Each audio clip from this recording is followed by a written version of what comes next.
నాన్నగారు ఎక్కువ పాడతారు. ఏమిటి?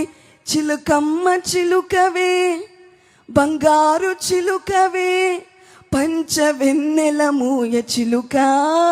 తెలుసా ఈ చిలుక మీకు? ఈ చిలుక పాట తెలుసమ్మా? ఏంటి? ఇల్లు నాదన్నావు, పొలము నాదన్నావు, ధనము నాదన్నావు చిలుక. నీ ఇల్లు నీ పొలము నీ ధనము వదిలేటే రోజొక్కటున్నదే చిలుక. ఏమంటుందట ఈ చిలుక? ఇల్లు నాదన్నావు, 2 ధనము నాదన్నావు, 3 పొలము నాదన్నావు చిలుక. ఈ ఇల్లు ఈ ధనము నీ పొలము వదిలేటి రోజొక్కటున్నదే చిలుక. ఎవరి చిలుక? ఎవరి చిలుక? మనమే, మనుషులమే. చిలుకమ్మ చిలుక, అది నీది, ఇది నాది, ఇది ఐశ్వర్యం, అది ఇది. లేదు, ఇవన్నిటిని విడిచిపెట్టే రోజొక్కటి ఉన్నది.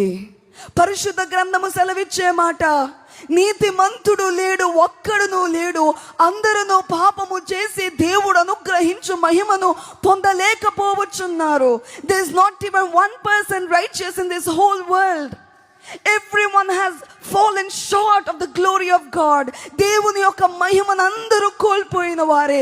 ఆ దేశమని కాదు, ఈ దేశమని కాదు, ఆ కులమని కాదు, ఈ కులమని కాదు, తక్కువ కులమని గొప్ప కులమని లేదు. అది భేదము పాపమునకు లేదు. ఆ మతము ఈ మతమని లేదు.